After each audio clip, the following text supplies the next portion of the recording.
بسم اللہ الرحمن الرحیم۔ میں آج طوفان کی زد میں ہوں، تم خوش گماں مت ہونا۔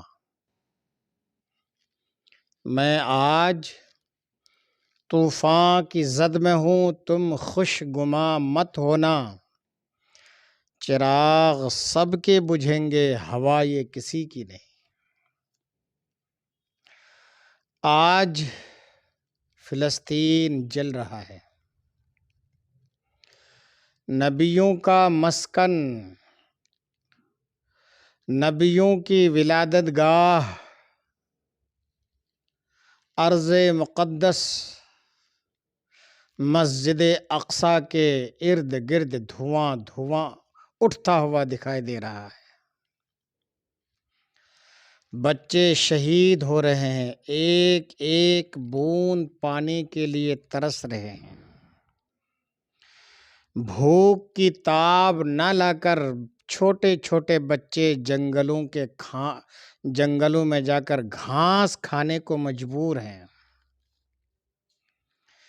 مگر 57 اسلامی ملک کے حکمران یہ سب کچھ دیکھنے کے بعد نہ جانے کیوں خاموش بیٹھے ہیں اور تماشائی بنے ہوئے ہیں۔ اس لیے میں ان 57 اسلامی ممالک کے حکمرانوں کے کانوں تک اور کان کے پردوں تک یہ شعر پہنچانا چاہتا ہوں۔ اللہ میری آواز کو وہ طاقت دے دے، وہ پرواز دے دے کہ آج میں طوفان کی زد میں ہوں۔ یہ فلسطینیوں کی آواز ہے، یہ فلسطینیوں کی آہ ہے، درد بھری آہ ہے۔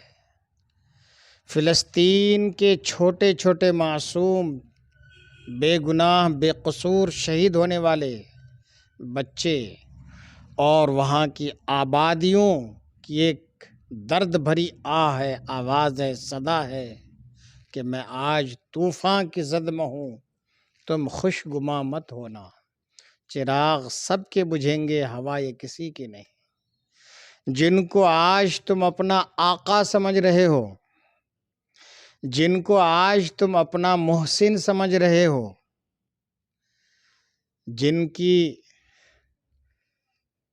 جن کے بھروسے پہ آج تم عیش منا رہے ہو، یہ ایک دن تمہارے بھی خون پی کر ہی دم لیں گے۔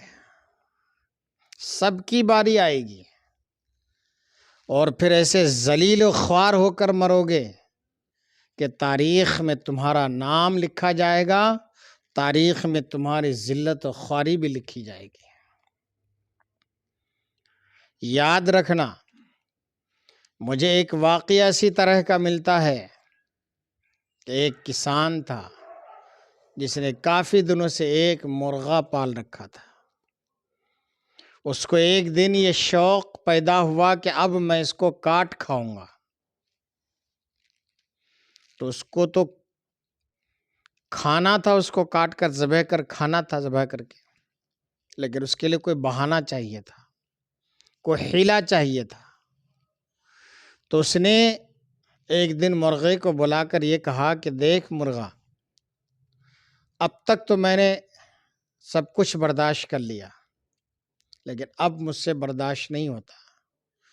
میری نیند میں تم خلل کرتے ہو، میرے آرام میں تم بہت زیادہ خلل پہنچاتے ہو، لہٰذا اگر تم نے کل سے اگر میرے آرام کے وقت میں یعنی فجر کے وقت میں تم نے اذان کی آواز دی تو میں تمہیں فوراً صبح ہوتے ہی کاٹ کر کھا جاؤں گا۔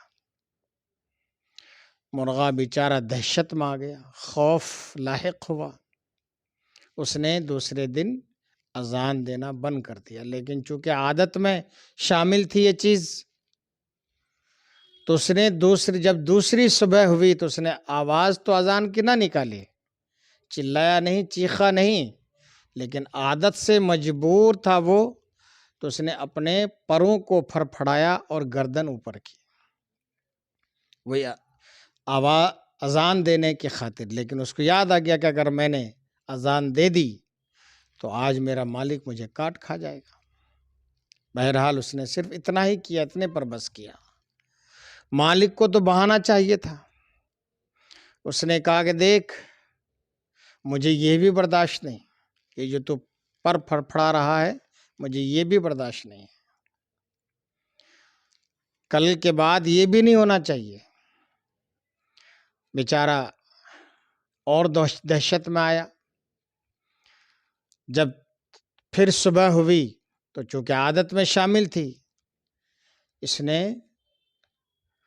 اپنی گردن اونچی کی، پر پھڑپھڑانا چاہا، آواز لگانی چاہی، لیکن اس کو یاد آ گیا کہ اگر میں ایسا کیا تو میں کاٹ لیا جاؤں گا، میرا مالک مجھے کاٹ دے گا۔ اس نے اس کو بھی بند کر دیا۔ اب مالک نے سوچا کہ تو یہ اس پر بھی راضی ہو گیا، اب کیا بہانہ تلاش کیا جائے؟ تو اس نے ایک دن کہا کہ دیکھ مرغا، اگر تو نے کل سے انڈا دینا شروع نہیں کیا تو میں تجھے کاٹ کھا جاؤں گا۔ اب بیچارہ بہت گھبرایا، بہت زیادہ گھبرایا۔ گھبرانے کی بات پہ تھی، اسی گھبراہٹ میں اس کو رونا آ گیا۔ آس پاس کے لوگ جمع ہو گئے، کہا بھائی کیا بات ہے، کیوں رو رہا ہے؟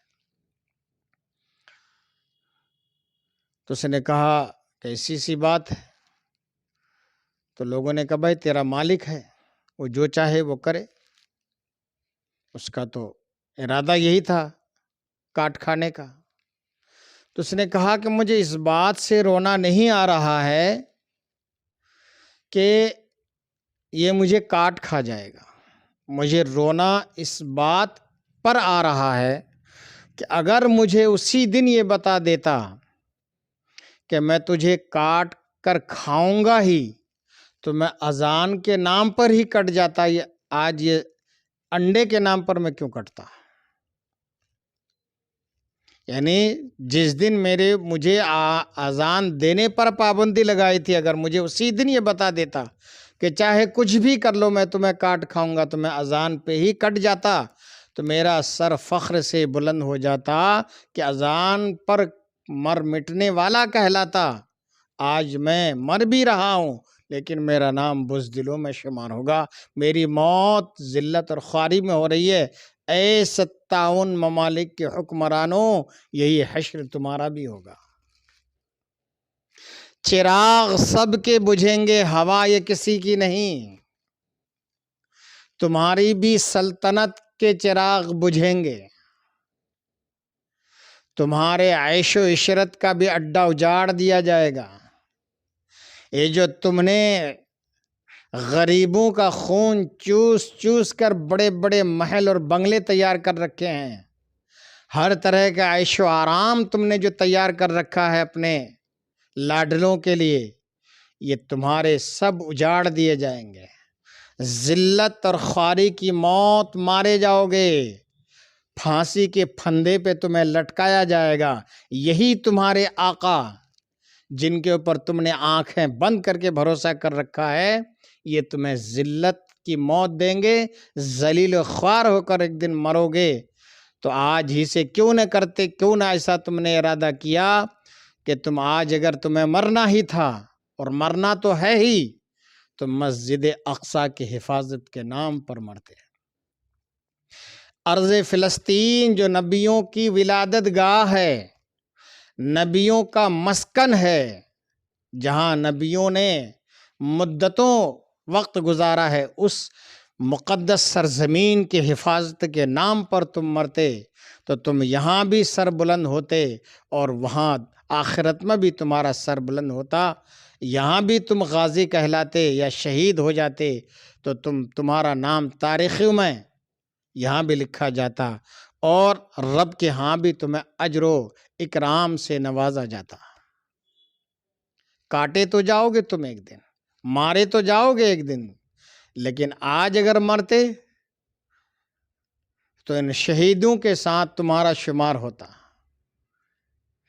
وہ ہوا تھا نا کہ حضرت ابراہیم علیہ السلام کے جلانے کے لیے جب آگ تیار کی گئی تھی تو ایک مینڈک آ رہا تھا اپنے منہ میں پانی لے کر، اس سے پوچھا گیا کہ بھائی تیرے اتنے چند قطرے پانی سے کیا ہوگا؟